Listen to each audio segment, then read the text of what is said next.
Inés de Valverde era dama de compañía de su prima Catalina Ferrer, la prima rica, viuda de la casa grande en la calle del Arenal, la que tenía carruaje propio y doncella y 2 criadas para lo que se ofreciera. Inés tenía un vestido sencillo que era suyo, no heredado, no prestado, y una madre enferma en una casa pequeña al otro lado de la ciudad. Eso era todo lo que tenía. Y por eso estaba allí esa noche, en el baile de los Altamira, 2 pasos detrás de Catalina, haciendo lo que hacen las damas de compañía, los recados que la prima rica no quería hacer ella misma. El último recado había sido el chal. Catalina lo había olvidado en el carruaje, cosa habitual en ella, que trataba los encargos ajenos como obligaciones naturales, y había mandado a Inés a buscarlo con el tono de quien no considera necesario añadir por favor. Para llegar al carruaje había que cruzar el jardín lateral. Inés lo había cruzado, y en el jardín lateral, fumando junto a la fuente con la postura de un hombre que lleva demasiado vino encima y demasiada confianza en su propio nombre, estaba don Ramiro de Losa. La había visto antes de que ella pudiera evitarlo. La había llamado por su nombre, ya eso era una impertinencia, y se había acercado con el pretexto de ofrecerle compañía para volver al salón. Inés le había respondido con la cortesía justa y la frialdad necesaria, había recogido el chal del carruaje y había vuelto por donde había venido. Todo eso había durado menos de 3 minutos. Doña Pilar de Ureña los había visto desde la galería. Lo que doña Pilar había visto era esto: una joven que salía sola al jardín oscuro, un hombre que se le acercaba, y esa misma joven que volvía al salón minutos después, con el color levemente alterado. Lo que doña Pilar había decidido ver era otra cosa completamente, y la diferencia entre las 2 versiones, la verdadera y la construida, era del tamaño justo para destruir a una muchacha sin dote, sin nombre restituido y sin nadie que la defendiera. Una muchacha de buena familia, decía doña Pilar en voz baja, con la expresión de quien lamenta tener que decirlo, no sale sola a un jardín oscuro a menos que haya una razón. ¿Y cuál sería la razón? Yo no digo nada, solo observo,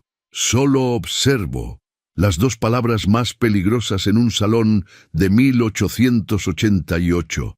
Antes de seguir, permítame agradecerle, querido oyente, con cariño, su presencia en este canal. Y si alguna vez ha visto cómo una sola frase puede arruinarle la vida a una mujer, quédese conmigo hasta el final, porque lo que empezó como un rumor en un jardín oscuro, antes de que terminara la temporada, obligaría a toda Sevilla a mirar 2 veces a la misma mujer. El rumor se movía ya por 3 corrillos distintos, cuando Inés cruzó de vuelta la puerta del salón, con el chal sobre el brazo. Llegó hasta donde Catalina conversaba con las señoras Mendoza y le tendió el chal sin decir nada. Catalina lo recibió sin mirarla, sin agradecerle, con el gesto mínimo de quien recibe lo que considera suyo por derecho, sin reconocer la mano que lo entrega. Y ese silencio, ese pequeño silencio que duró menos de 1 segundo, fue más doloroso que todas las miradas juntas. No porque viniera de una extraña, sino porque venía de la única persona en ese salón que podría haber dicho algo. Inés se colocó 2 pasos detrás de su prima, como correspondía, y entendió con la claridad seca de las cosas irreversibles que Catalina había tomado su decisión, que esta noche, si el rumor crecía, ella estaba sola. Pensó en su madre. Doña Mercedes llevaba 3 semanas con fiebre. El médico que podían pagar venía cada 2 semanas y decía cosas vagas que ya no tranquilizaban a nadie. La cifra que había mencionado para el especialista era imposible con lo que Inés tenía. Si perdía su posición con Catalina, y Catalina era una mujer que cuidaba su nombre con la ferocidad de quien no tiene mucho más que cuidar, perdían también el techo, la mesa y cualquier posibilidad de pagar ese médico. No era dramatismo.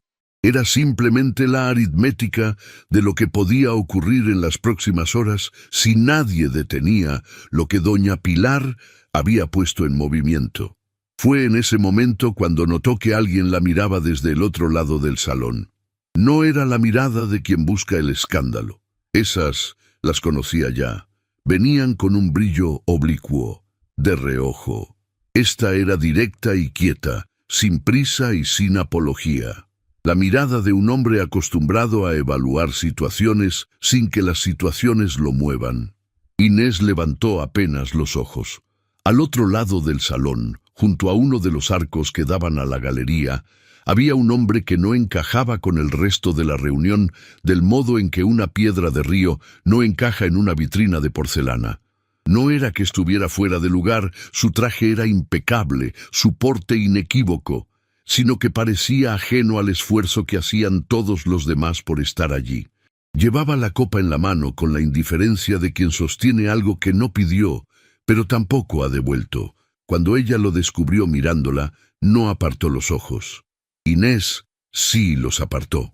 Tenía problemas más urgentes que resolver. Lo que no sabía era que al otro lado del salón, ese hombre acababa de escuchar algo que iba a cambiar el curso de esa noche. Alejandro de Montserrat llevaba en el baile de los Altamira el tiempo que consideraba mínimamente aceptable para no ofender a don Felipe, su abogado de 15 años. Había saludado a quien correspondía. Había declinado con cortesía 2 conversaciones que no le interesaban y se había instalado junto a la galería con la copa en la mano y la mente en un litigio de tierras que seguía sin resolverse. No había planeado notar a nadie, pero la había notado de todas formas, antes de saber por qué. Al principio era solo una figura junto a la columna del este, vestido sencillo, paso medido, abanico cerrado. Todas las demás lo usaban con ese movimiento calculado que tienen los objetos que se convierten en armas de conversación. Ella lo tenía cerrado sobre la palma, quieto, como si lo hubiera olvidado ahí, como si tuviera la cabeza puesta en algo que importaba más que ese salón. Alejandro estaba acostumbrado al efecto que producía su presencia. Los padres que se acercaban, las sonrisas que cambiaban de calidad, las miradas que se orientaban hacia él con la precisión de una brújula en cuanto entraba en una sala. Esta mujer había pasado a 2 metros de él 2 veces esa noche sin dirigirle los ojos. No como gesto calculado, porque genuinamente tenía la cabeza en otro lugar y él no era parte de ese lugar. Eso, por razones que no se detuvo a analizar, fue lo que hizo que no pudiera dejar de seguirla con la mirada.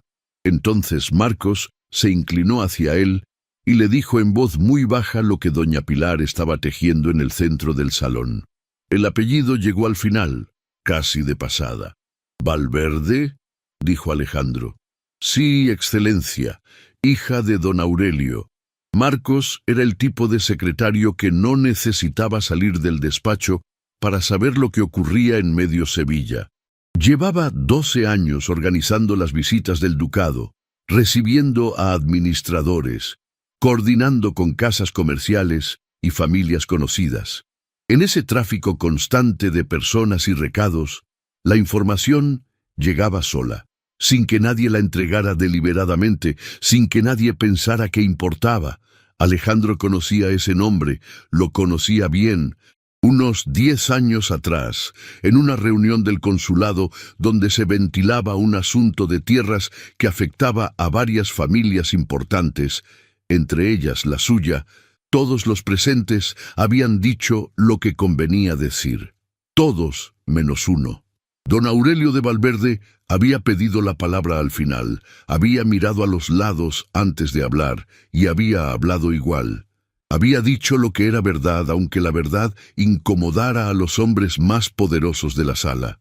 Alejandro, que entonces tenía 23 años y acababa de asumir el ducado, nunca había tenido ocasión de agradecérselo. Don Aurelio había muerto 3 años después, dejando a su familia sin nada. Conocía también a don Ramiro de Losa. Lo conocía con esa claridad incómoda con que se conoce a los hombres que sonríen demasiado pronto y deben demasiado en demasiados lugares. Había escuchado suficiente sobre él en reuniones del consulado para saber que su confianza en su propio nombre era su único capital real, y que ese capital se gastaba más rápido de lo que se renovaba. Que ese hombre pusiera su nombre junto al de una muchacha sin protección no era accidente, era lo que haría alguien así. Y la hija de don Aurelio, de pie junto a la columna, con el chal de otra mujer ya entregado y las manos vacías, con el salón entero girando despacio en su contra, no estaba buscando con los ojos a nadie que la rescatara.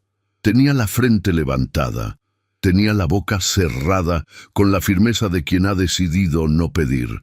Alejandro dejó la copa sobre la bandeja del criado más cercano. «Espérame aquí», le dijo a Marcos, y avanzó hacia ella. Cuando Alejandro cruzó el salón, la historia de doña Pilar había llegado ya a 3 corrillos distintos y crecía con cada repetición, como crecen las historias que la gente quiere creer. Se detuvo frente a Inés. Ella lo miró, no con alivio. Todavía no sabía si había algo de qué aliviarse, sino con esa atención cautelosa de quien recibe un gesto inesperado y necesita un momento para entender qué significa antes de reaccionar. Él extendió la mano. «Señorita Valverde, este baile es mío, si usted lo permite».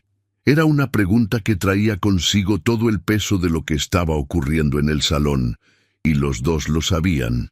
Inés colocó los dedos sobre los suyos. Las conversaciones continuaron. La música continuó, pero algo había girado sobre su eje. El duque de Montserrat había pedido un baile, y doña Pilar de Ureña, desde el centro del salón, cerró el abanico con un chasquido seco que nadie escuchó excepto las 2 damas que tenía al lado. Bailaron con la corrección que el protocolo exigía, pero había algo diferente en cómo él administraba la distancia, la justa, la necesaria, sostenida con una atención que no era frialdad ni familiaridad, sino algo intermedio que Inés no encontraba cómo definir. ¿Por qué hizo esto? El señor no me conoce. Conocí a su padre. Una pausa breve, mientras la música los giraba. Era un hombre que decía la verdad cuando todos los demás guardaban silencio. No lo olvidé. Inés no respondió de inmediato. Algo se movió en su expresión. Una contracción pequeña e involuntaria que tiene el rostro cuando recibe algo que duele de un modo que no es dolor, sino otra cosa más difícil de nombrar. «Era así», dijo, en voz muy baja. «Lo sé», dijo él. «Gracias», dijo ella. Solo eso. Pero lo dijo con el peso de todo lo que había detrás. La madre enferma, la posición con Catalina, los años de cuidar sola lo que no debería haber tenido que cuidar sola. La música llenó el espacio entre las palabras. Siguieron bailando. Y en ese silencio que siguió, más cálido, con algo dentro que no había estado al principio, Inés advirtió detalles que antes no había registrado. La forma en que él llevaba la mano en su espalda, firme pero sin peso excesivo. La voz que había tenido al decir «lo sé», sin condescendencia, sin el tono de quien hace un favor, como quien constata algo que lleva tiempo sabiendo. Al final de la danza, sus dedos permanecieron sobre los de ella un instante más de lo que el protocolo pedía. Solo un instante. Pero Inés lo registró con la precisión con que se registran las cosas pequeñas que tienen un peso desproporcionado a su tamaño. Y mientras volvía a su lugar, con la frente levantada igual que antes, pero con algo diferente moviéndose por dentro que todavía no tenía nombre, se dio cuenta de que el murmullo a su alrededor había cambiado de dirección. Ya no hablaban de don Ramiro, hablaban del duque. Nadie miraba a Catalina en ese momento. Por eso nadie vio lo que cruzó por su cara cuando el duque condujo a Inés de vuelta a su lugar con toda la formalidad del protocolo, y con ese instante de más al soltar su mano que el protocolo no pedía. Catalina lo vio.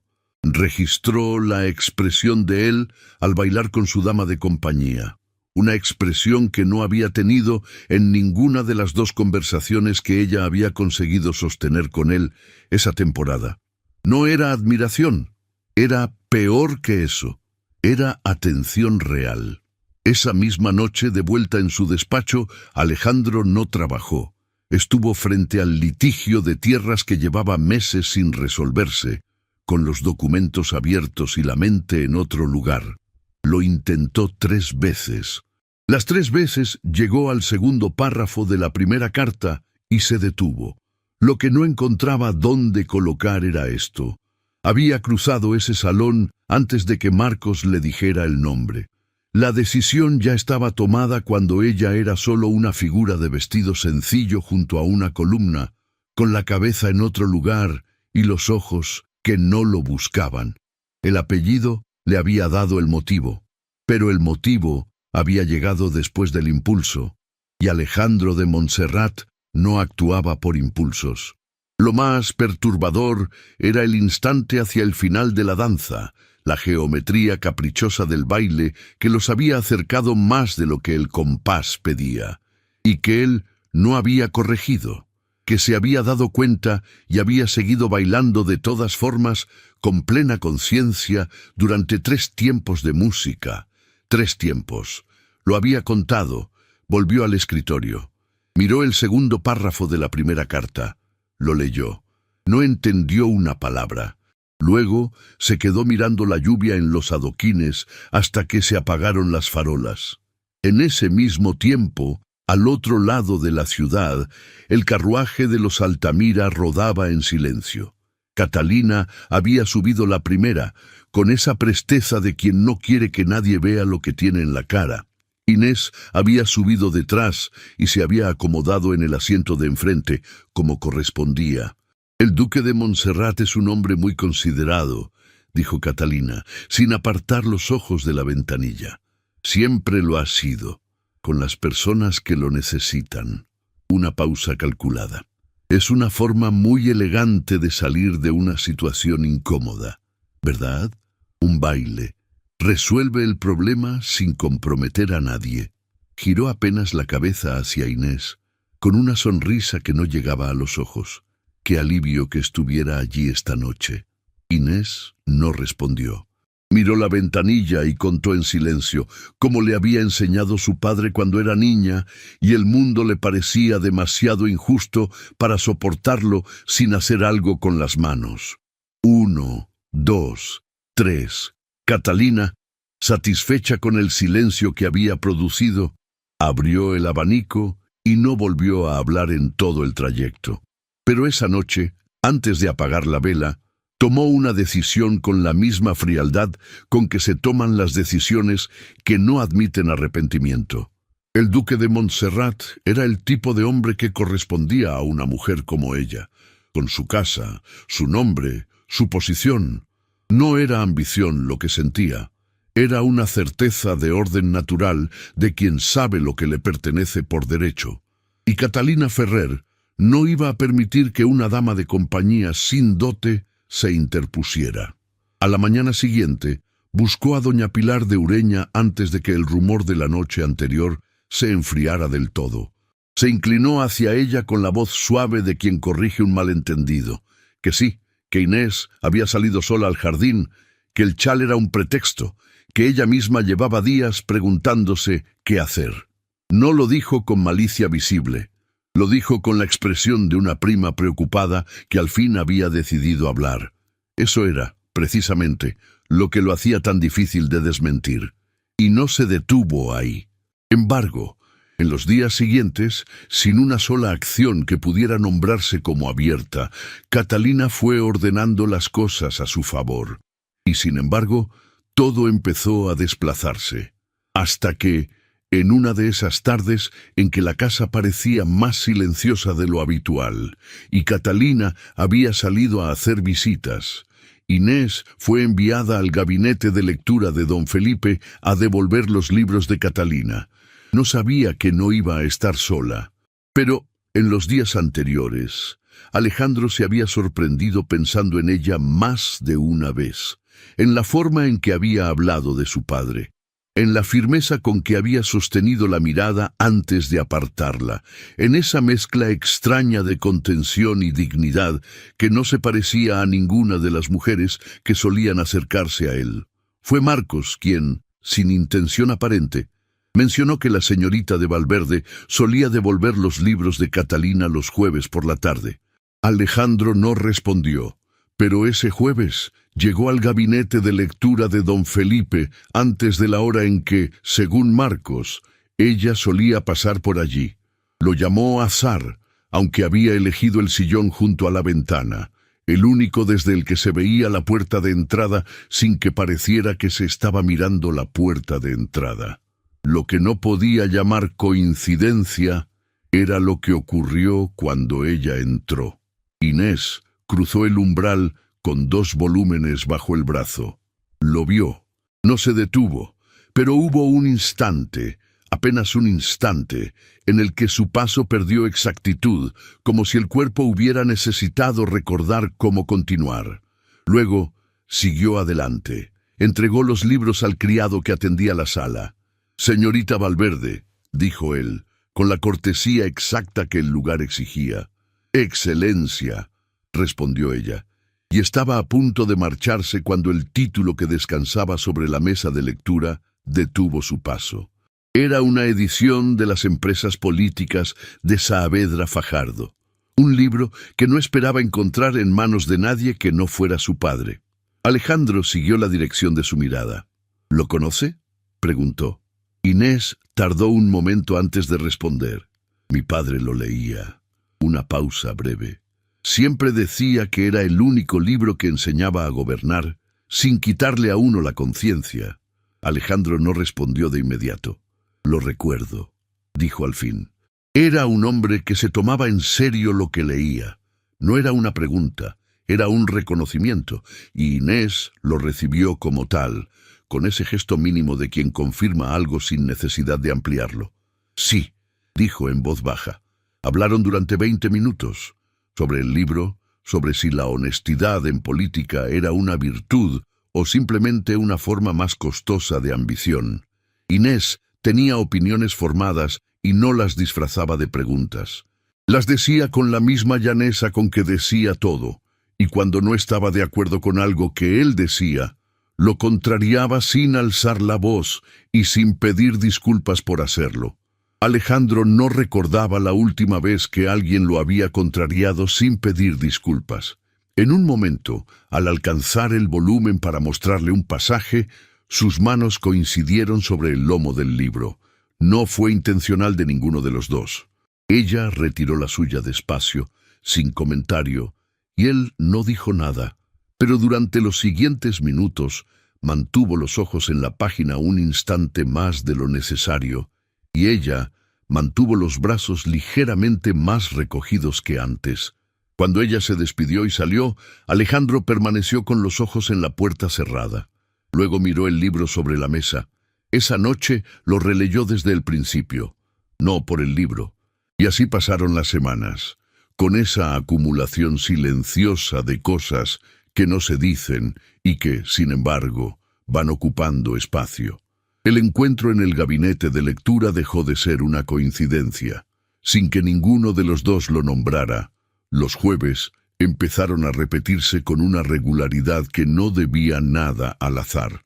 A veces hablaban, a veces apenas compartían el mismo silencio, pero de una forma que ninguno habría admitido en voz alta. Ambos empezaron a esperar ese momento.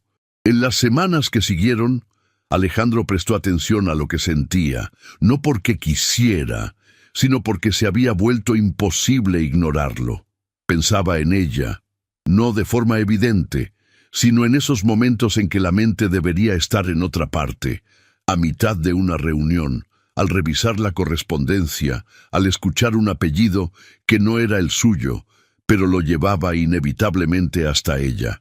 Durante algunos días no le dio importancia, hasta que una tarde, en el gabinete de lectura, mientras ella hablaba con esa calma que no pedía permiso, comprendió algo que no le gustó reconocer. Aquello no era inofensivo. No para ella. Bastaba una mirada equivocada, un comentario en el lugar adecuado, para que su nombre empezara a circular junto al de él. Alejandro podía sostener cualquier murmullo, Inés no. Y lo que para él sería apenas una incomodidad, para ella podía convertirse en una pérdida. Fue entonces cuando dejó de preguntarse qué sentía y empezó a preguntarse qué debía hacer con eso. La respuesta fue inmediata. Debía apartarse. Luego canceló los compromisos del jueves, incluido el gabinete de lectura de don Felipe. Catalina, mientras tanto, ya había empezado a mover las piezas. Desde la noche del baile, Catalina Ferrer había actuado con la paciencia de quien juega una partida larga y sabe que los movimientos visibles no son los que deciden el resultado. En la tertulia del martes siguiente, había invitado al duque con una naturalidad que no dejaba ver el cálculo detrás. Se había sentado donde la luz era más favorecedora. Había mencionado con elegancia vínculos que su familia tenía con propiedades en la provincia de Montserrat, vínculos remotos, casi inexistentes, pero pronunciados con la seguridad de quien los considera importantes. Inés, ese día, había tenido un encargo urgente en el piso de arriba. El duque había sido cortés, nada más que cortés. Catalina lo registró sin que se le notara en la cara y lo interpretó como cautela. La cautela de un hombre que medía sus gestos, lo cual significaba que todavía había tiempo. Catalina no se había quedado quieta. Tras el baile, comprendió que sus sonrisas no bastaban para captar la atención de Alejandro, porque su atención, cuando la tenía, no estaba en ella. Así que, con la caligrafía elegante de quien maneja su propia vida, escribió una carta a su amiga de la infancia, doña Beatriz Herrera de Zaragoza. En ella, con palabras cuidadosamente elegidas, le sugería que Sevilla estaba hermosa en mayo y que el duque de Montserrat, un hombre de rango y fortuna impecables, parecía estar finalmente dispuesto a considerar un matrimonio a la altura de su nombre. Catalina no buscaba una aliada, buscaba un escudo que apartara a Inés del camino. A esas alturas, Catalina ya sabía algo más humillante que la derrota, que Alejandro no sería suyo, y precisamente por eso no pensaba permitir que fuera de Inés. Si ella no podía ocupar ese lugar, mucho menos lo ocuparía una prima, sin nombre, restituido y sin dote. Eligió un miércoles por la tarde para usar su arma más afilada. Inés estaba cansada. Había pasado la noche velando a su madre, y el cansancio hace a las personas más permeables. Cosían juntas en el salón pequeño. La luz entraba en franjas oblicuas sobre la alfombra. Era una escena doméstica y tranquila, de las que no parecen peligrosas. «Inés», dijo Catalina, con la voz de quien inicia una conversación difícil que preferiría no tener que tener. «Hay algo de lo que debo hablarte, como prima y como la persona responsable de esta casa». Inés levantó los ojos del bordado. «La gente habla», continuó Catalina, bajando la voz con el tono de quien comparte una preocupación íntima. «Ya lo sabes, después de la noche del baile de los Altamira, hay quienes dicen cosas sobre ti, sobre el duque, cosas que yo misma he tenido que escuchar y que me han costado mucho desmentir». «No hay nada que desmentir», dijo Inés, con la voz quieta. «Lo sé, querida, lo sé». Catalina levantó una mano, como si detuviera una acusación que nadie había hecho. «Me parte el corazón ser yo quien deba abrirte los ojos», dijo con la voz quebrada por una falsa emoción. «Sevilla es cruel. Ya dicen que el duque te busca solo para sus juegos nocturnos». El hilo verde quedó inmóvil entre los dedos de Inés. «Como guardiana del honor de esta casa», dijo Catalina, con la suavidad de quien lamenta profundamente lo que está a punto de decir, «no puedo permitir que esto continúe. Si vuelves a hablar con él, en cualquier reunión, en cualquier circunstancia, La deshonra caerá sobre esta casa y me veré en la obligación de prescindir de tus servicios. No por maldad, sino por deber. Lo siento. Hubo un silencio. Catalina volvió al bordado con expresión serena, como si acabara de comunicar algo meramente administrativo. Y sin tu posición aquí, añadió, casi de pasada, sin levantar los ojos. Imagino que el doctor Herrera y sus honorarios se volverán una complicación difícil de resolver. Para tu madre, ahí estaba, sin adornos al final, aunque todo lo anterior había sido adorno, la amenaza verdadera, entregada con la misma voz tranquila con que se comenta el tiempo. Inés no levantó la mirada de inmediato. Durante un segundo, apenas uno, pareció olvidar cómo continuar el punto que estaba abordando. Luego, respiró. No hay nada que deba repetirse, dijo en voz baja. Y como si esa frase no bastara para cambiar nada, añadió, ¿necesitas más hilo verde? Dijo Inés, con la misma voz de siempre. Creo que te queda poco. Sí, gracias. Esa noche Inés tomó una decisión frente al espejo del tocador. No con dramatismo, con la claridad seca de quien no gasta energía en desear que la situación fuera diferente, sino que trabaja con lo que es. La situación era esta. Un hombre que necesitaba lo que ella no tenía, le prestaba una atención que podía ser muchas cosas. Entre ellas, un impulso pasajero. Había que alejarse, con cortesía, sin explicaciones. Era lo más sensato. Era también en el lugar donde guardaba las cosas que no le decía a nadie. Lo más parecido a una renuncia que había hecho en mucho tiempo. Apagó la vela. En la oscuridad del cuarto, con la respiración de su madre llegando desde el otro lado de la pared, se permitió un solo minuto de sentir el peso de lo que acababa de decidir. Solo un minuto. Luego se dio la vuelta y cerró los ojos. Los dos, sin saberlo, el uno del otro, habían decidido lo mismo. En los días que siguieron, nada ocurrió de forma visible. Un lunes, por la mañana, una carta del administrador de Cardona llegó al ducado de Montserrat. Mencionaba que la familia Herrera Vidal había preguntado si el duque estaría dispuesto a recibir a su hija mayor. Linaje antiguo, fortuna sólida, una opción impecable, precisamente lo que él necesitaba. Y, sobre todo, lo que menos daño haría. No a él, a ella.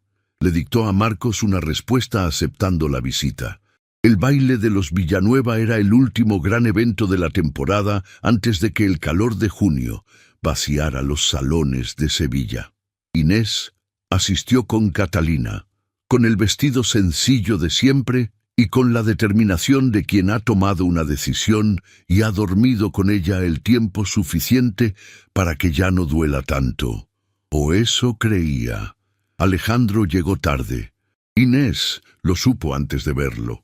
Por ese cambio sutil en la disposición de las personas que ocurre cuando alguien importante entra en una sala.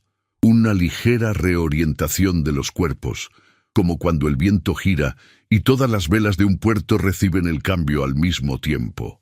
No lo buscó con los ojos, o al menos lo intentó, pero cuando la conversación del grupo donde estaba hizo una pausa natural, los levantó sin querer. Estaba a 4 metros. La miraba. Con algo diferente en su expresión esta noche, algo más cerrado, más resuelto, la expresión de un hombre que ha tomado una decisión y la está sosteniendo con esfuerzo. Algo en el pecho de Inés se movió hacia él sin que ella lo pidiera. Un impulso anterior a cualquier razonamiento, el mismo que tiene el agua de buscar el punto más bajo. Quería cruzar esa sala, quería decirle algo, cualquier cosa, con tal de que él supiera que ella también estaba ahí. Entonces sintió el peso de la mirada de Catalina. No tuvo que girarse para saber que era ella. Lo supo por la tensión que se instaló en su nuca, por la forma en que el aire del salón pareció enfriarse 1 grado, cuando lo comprobó de reojo, Catalina estaba a unos metros, conversando con las señoras Peñafuerte, con esa sonrisa suya de siempre, pero sus ojos no estaban en la conversación, estaban en Inés, quietos, esperando. Inés volvió a mirar al frente. Pensó en su madre, en el doctor Herrera, en la cifra que había dicho el médico anterior, en lo que significaba no tener esa posición, ese techo, esa mesa. Pensó en todo eso con la precisión fría de quien hace cuentas que no puede permitirse errar, y se sostuvo donde estaba. Unos minutos después, Catalina apareció a su lado.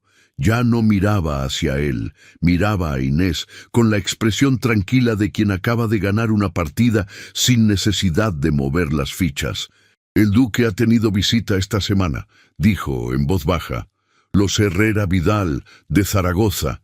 Tienen una hija muy bien considerada. Me alegra que encuentre lo que busca». Inés no respondió. Catalina se alejó hacia otro grupo. Los Herrera Vidal, una hija. Esta semana. Era lo que había esperado, lo que había sabido desde el principio, debajo de todo lo demás. Y aún así, en el lugar donde guardaba las cosas que no le decía a nadie, algo se rompió con una precisión que no esperaba. No con estrépito, con la quietud particular de las cosas que se rompen por dentro, sin que nadie lo vea. Cuando volvió a mirar hacia donde él había estado, ya no estaba. Lo encontró al otro lado del salón, con la espalda orientada hacia ella. «Bien», se dijo, «así es más fácil». No era verdad. Pasó el resto del baile siendo lo que se había propuesto ser, correcta, amable, invisible, y si al subir al carruaje tuvo que respirar despacio y contar hasta 3, como le había enseñado su padre cuando era niña, y el mundo le parecía demasiado grande. Lo hizo en silencio, con la cara orientada hacia la ventanilla. Lo que pensó, con la claridad fría y dolorosa de las cosas que ya no pueden deshacerse, fue que era hora de irse de Sevilla. La condición de doña Mercedes se encargó de complicar esa decisión. La fiebre de su madre subió 4 días después.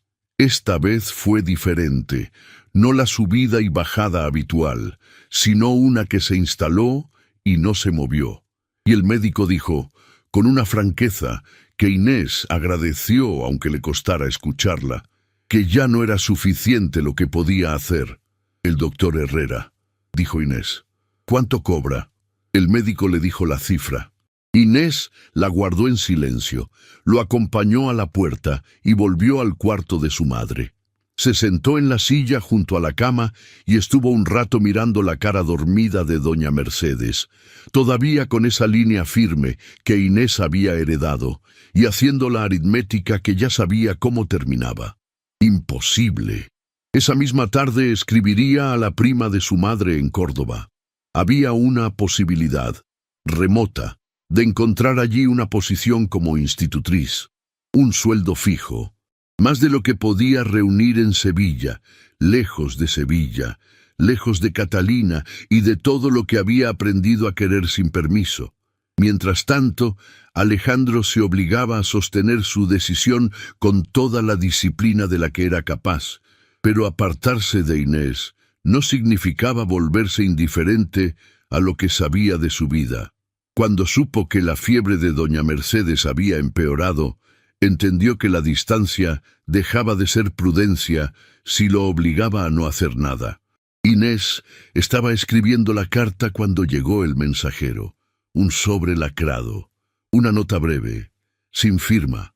El doctor Herrera la visitará mañana a las 10. Los honorarios están resueltos. Inés leyó la nota 2 veces. Llamó al mensajero. ¿De parte de quién? No tengo instrucciones de decirlo, señorita. Lo dejó ir. Solo había una persona que sabía lo de su madre. Solo una con los medios, el tipo de discreción que no deja huella y la razón para hacerlo sin pedir nada a cambio. Y esa persona, según Catalina, estaba recibiendo visitas de los Herrera Vidal de Zaragoza. Inés guardó la nota en el cajón del escritorio, encima de la carta a Córdoba a medio terminar, y fue a sentarse junto a su madre. «Aquí estoy», dijo en voz baja. Aquí sigo. El doctor Herrera llegó a las 10. Revisó a doña Mercedes con la atención de quien sabe lo que está buscando, y salió con un diagnóstico claro y un tratamiento real. Cuando Inés le preguntó a quién debía agradecer los honorarios, el doctor sonrió. «A quien corresponda», dijo. Inés fue al escritorio, sacó la carta a Córdoba y la terminó. No era ingratitud, era la única forma de tener algo propio que no dependiera de gestos anónimos que no podía comprender ni devolver. La única forma de salir de Sevilla con la misma dignidad con que había llegado. La respuesta de Córdoba llegó en menos de una semana. Fue favorable, y fue entonces cuando Alejandro lo supo. Se iría antes de que terminara el mes, con su madre ya en condiciones de viajar. Cuando se quedó solo, entendió que no era un problema lo que sentía. Se va. Lo había decidido él también, ¿no? Los Herrera Vidal habían venido y se habían ido. Una visita correcta, una muchacha correcta, una conversación que no había dejado huella alguna. El nombre en la carta había sido un nombre, nada más. Se levantó, fue a la ventana, miró la calle y lo reconoció con la honestidad brutal de los hombres que se conocen bien. Llevaba semanas convenciéndose de que lo sensato era alejarse, y en el momento en que ella tomaba la misma decisión, lo primero que sentía no era alivio. Era la comprensión súbita y helada de que había confundido prudencia con cobardía, y que la diferencia entre las dos iba a costarle algo que no iba a poder recuperar. Pensó durante 4 días. Al quinto, supo que había terminado de pensar. Era viernes. Alejandro pidió el caballo sin dar explicaciones y llegó a la calle del Arenal cuando el carruaje ya estaba dispuesto frente a la puerta. Los baúles estaban sujetos en la parte trasera, el conductor en su sitio y Inés, con el abrigo sobre el brazo, se disponía a subir. Se detuvo al verlo. «Señor duque». Alejandro no respondió de inmediato. Bajó del caballo sin esperar ayuda, con la respiración aún marcada por la prisa, y avanzó hacia ella con una determinación que no tenía nada de calculada. No se vaya, no fue una orden, tampoco una súplica, fue una irrupción. Inés sostuvo su mirada sin moverse. «Es lo que corresponde». El criado pasó detrás de ella con el último bulto. El carruaje esperaba. «No», dijo él. Es lo que parecía más fácil de aceptar. Hubo un silencio breve, tenso, contenido. «He pasado semanas haciendo exactamente eso», continuó, aceptando lo que tenía sentido, lo que era correcto, lo que evitaba problemas. Una pausa mínima, y no ha funcionado. Inés lo observó con atención, como si estuviera midiendo no sus palabras, sino lo que había detrás de ellas. «He cometido errores», dijo Alejandro. «Decidí alejarme antes de saber si había algo de lo que alejarme. Usé la razón para justificar el miedo, y dejé que usted llegara a esta conclusión», señaló el carruaje con un gesto mínimo, sin decirle nada que pudiera cambiarla. Y entonces Alejandro de Montserrat, que había administrado títulos, gestionado fincas, ganado litigios, navegado 20 años de sociedad sevillana sin que nada lo desviara 1 milímetro de su eje, dijo lo único que había que decir. «Porque hay cosas que uno intenta dejar de sentir», dijo en voz baja, «y que no se dejan. Llevo semanas intentándolo, señorita Valverde, y cada mañana que me siento en aquel escritorio y encuentro que sigo pensando en usted, entiendo que no soy capaz». Una pausa. El sol, el polvo en el aire. «No soy capaz de ofrecerle lo que el mundo dice que usted merece recibir de un hombre como yo. Pero tampoco soy capaz de quedarme aquí viendo cómo ese carruaje dobla la esquina». Alejandro no apartó la mirada. «No entiendo qué espera de mí», dijo Inés. No había reproche en su voz. Había claridad. «Que se quede», dijo él. Inés dejó pasar un instante. «¿Para qué?». La pregunta no fue suave. Fue precisa. «Esto no le conviene». El aire cambió entre ellos. Inés bajó la mirada un segundo. Los Herrera Vidal sí le convienen. Esta mañana cancelé la visita de los Herrera Vidal. Inés lo miró. Inés sostuvo su mirada con atención, como si buscara en él cualquier rastro de duda. Eso no cambia lo que usted es. Alejandro negó apenas. No, pero sí cambia lo que estoy dispuesto a hacer. El carruaje seguía esperando detrás de ella, el conductor inmóvil. El tiempo, suspendido en ese punto exacto donde todavía era posible irse. Alejandro dio un paso más cerca, esta vez sin detenerse a medirlo. No tiene que pensar nada más, dijo, con una calma que no dejaba espacio para vacilar. Yo ya lo he hecho.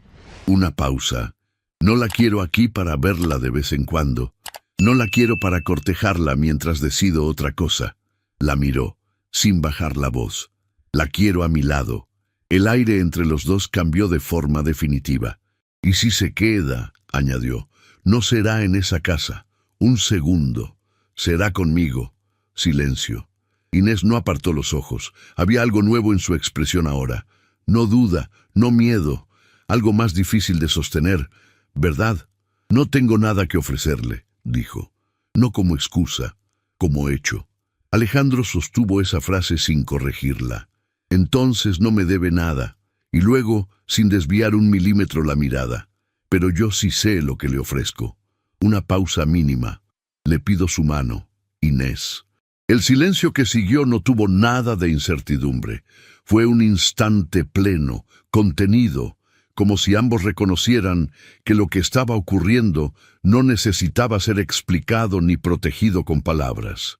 Inés no miró a ningún otro lugar. Sus ojos se detuvieron en la mano que él había extendido hacia ella, con la misma firmeza con que lo había hecho aquella noche, no como un gesto de cortesía, sino como algo que implicaba permanencia, y al alzar la mirada, comprendió que en él no había rastro de duda ni de cálculo, solo una decisión tomada con la claridad de quien ya ha asumido sus consecuencias. Se acercó entonces, sin prisa y sin vacilación, y puso su mano en la de él, con una serenidad que no pedía permiso ni ofrecía explicaciones. Alejandro cerró los dedos alrededor de los suyos, y sin apartar los ojos de su rostro, inclinó ligeramente la cabeza y llevó su mano hacia sus labios, deteniéndose apenas lo necesario para que el gesto dejara de ser formal y se volviera definitivo. Cuando se incorporó, su mirada permaneció fija en la de ella, no como quien busca una respuesta, sino como quien reconoce que ya la ha recibido. Con su permiso, dijo entonces, con una calma que no admitía objeción. Quisiera hablar con su madre. Inés sostuvo su mirada un segundo más, y en ese gesto breve, sin palabras, hubo acuerdo, hubo aceptación y hubo algo más difícil de nombrar, algo que no pertenecía ni al momento ni al lugar, sino a lo que empezaba a construirse desde allí. Asintió.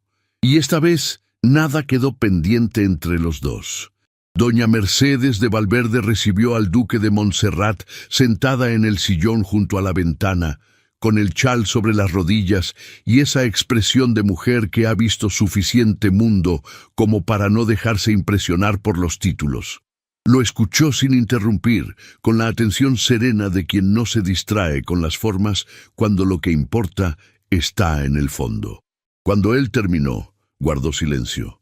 Un silencio firme, propio de quien no necesita consultar con nadie porque ha pasado la vida entera respondiéndose a sí misma. «Mi hija», dijo al fin, «no es una mujer fácil de merecer, señor duque». «Lo sé, señora». Doña Mercedes asintió despacio, con una dignidad tranquila que no concedía, sino que reconocía. «Entonces», dijo, «tiene mi bendición». En Sevilla, durante semanas, se habló de la boda. No por el lujo, sino por lo que había significado, porque todos recordaban la noche en que una joven sin nombre había quedado sola en medio de un salón, y cómo ese mismo salón había tenido que verla cruzar, meses después, con la cabeza en alto, sin deberle nada a nadie. El palacio de Montserrat cambió, no en su estructura, En lo que ocurría dentro, las puertas empezaron a abrirse para quienes nunca habían sido recibidos. Mujeres sin respaldo, familias en silencio, historias que en otros lugares no encontraban espacio. Inés no hacía anuncios, resolvía, y con el tiempo, Sevilla dejó de referirse a ella como la muchacha del escándalo. Empezó a llamarla por lo que era, la duquesa. Tuvieron hijos, y en esa casa el nombre Montserrat no se sostuvo solo por la herencia, sino por lo que se hacía con él. En cuanto a Catalina Ferrer, se quedó sola, y aún así siguió haciendo lo único que sabía hacer: deslizar su veneno por los salones de Sevilla, de conversación en conversación, de sonrisa en sonrisa, con esa habilidad suya para herir sin levantar la voz. Pero había alguien que ya no podía tocar. No a la prima pobre y sin dote, no a la muchacha a la que una vez había intentado reducir a un rumor. Porque esa misma prima, la que había llegado a los bailes 2 pasos detrás de ella y con un vestido sencillo que nadie miraba, se había convertido en la duquesa de Montserrat, y no en una duquesa tolerada, ni en una figura correcta, ni en un título vacío. En una duquesa amada. Eso fue lo que Catalina tuvo que tragarse. Que la mujer a la que había querido empequeñecer viviera ahora por encima de cualquier murmullo, y que su nombre, antes tan fácil de ensuciar, se pronunciara en Sevilla con respeto, con afecto y con esa clase de reconocimiento que no depende de la sangre ni de la dote, sino de lo que una mujer llega a ser delante de todos. Catalina siguió entrando en los mismos salones, pero ya no era ella quien definía el peso de una conversación. Ahora era ella quien tenía que escuchar, en silencio, cómo otros hablaban de la duquesa con una admiración que no podía corregir, ni torcer, ni destruir. Y eso, más que cualquier escándalo, más que cualquier rechazo, más que cualquier derrota visible, fue lo que la dejó verdaderamente sola. Doña Mercedes vivió para ver a los 3 nietos, y eso, para Inés, era ya más de lo que había pedido. Lo demás llegó despacio, como llegan las cosas que duran, sin anuncio, sin estrépito. Un hijo que heredó la frente de ella y la terquedad de él. Una niña que observaba todo antes de hablar, y que cuando hablaba decía exactamente lo que pensaba, sin rodeos, lo cual hacía reír a Alejandro de una forma que Inés solo había visto con ella.